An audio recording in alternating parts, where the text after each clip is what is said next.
An Australian man accused of being one of the world's most depraved pedophiles goes on trial in the Philippines tomorrow. Peter Scully allegedly ran an international ring, and Australian and international police are still hunting his accomplices and clients. The prosecution says there's enough evidence against Scully to lock him up for life. Correspondent Matthew Carney went to the Philippines to piece together the trail of destroyed lives, and a warning this story contains distressing material.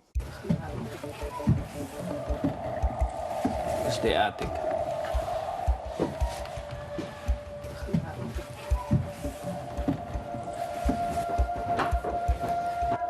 Probably most of the videos were taken here. Look at this place. 2 girls were able to escape and seek police assistance while they were still wearing chains, chained to their neck. Australian man Peter Scully is responsible for the most shocking crimes that even seasoned investigators find difficult to comprehend. Probably will make you sick and wonder what kind of human being will do this.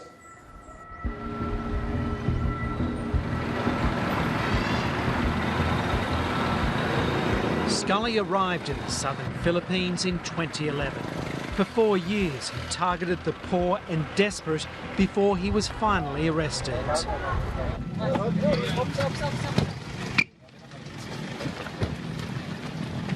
Angelito Magno was part of the international team that arrested Scully with multiple charges, Don't go.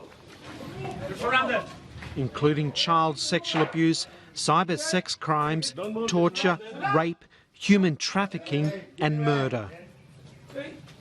Lie down. What is your name?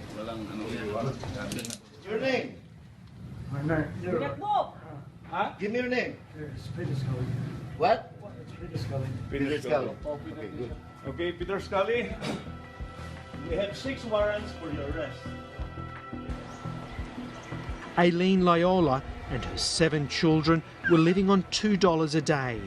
Scully befriended her 8-year-old daughter, first with lollies and then with the offer to take her away to get an education.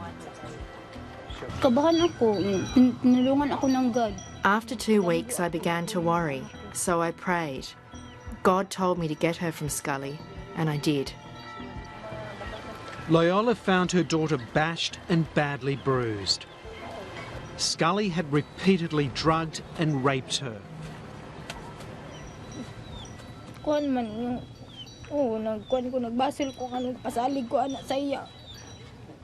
I blame myself. I feel so ashamed and asked forgiveness from my child because she suffered so much. She just wanted to go to school. I can't sleep. I just can't stop thinking about what happened to her. This house got our attention, so we decided to check and get inside. Scully lived in about 15 houses in the southern Philippines, but in this place, the most horrific abuse took place.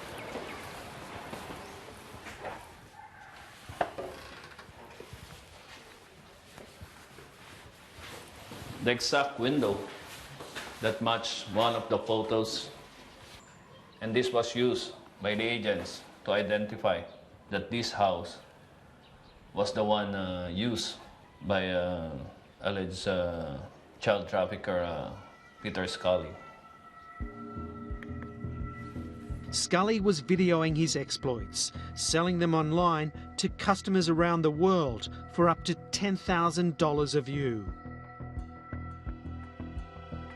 In this room, he made The Destruction of Daisy. It featured the sexual abuse and torture of a baby girl.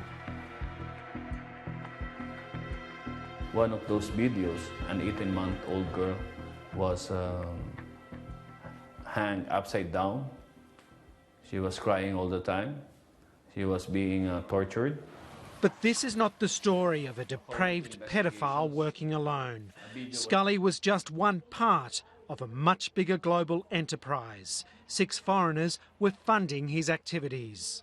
most of these financiers were in somewhere in part of Europe. Some even traveled here in our country for the specifics of a video that they would like to order. Peter Scully's girlfriend, a 19-year-old Filipina who goes by the name of Lovely Margelio, is still at large. She helps Scully procure and abuse his victims.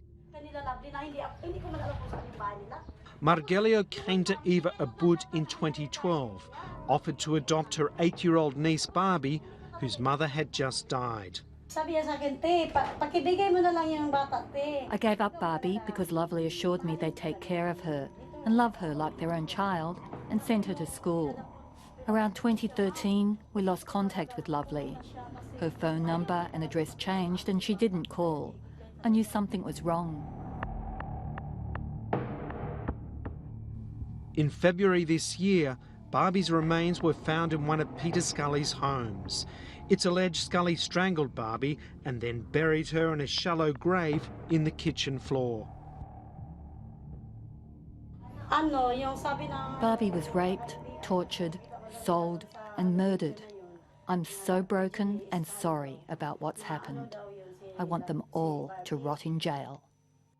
Scully faces life in jail, but his prosecution in the Philippines is just the beginning. Australian Federal Police are working with Philippine investigators to identify and catch Scully's customers and backers around the world. So I've just been allowed to read the case notes, and it does say that Scully had Australian clients. And in one case, an Australian man offered Scully 100,000 Filipino pesos, about $2,500, to have sex with a 13-year-old girl.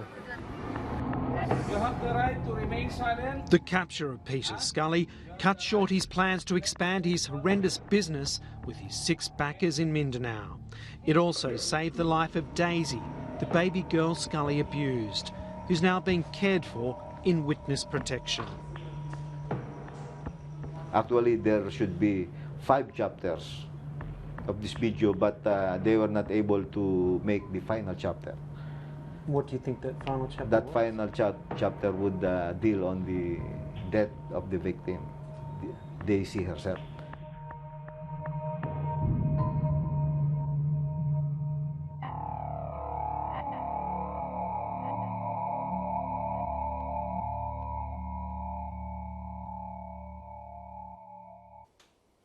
Matthew Carney reporting.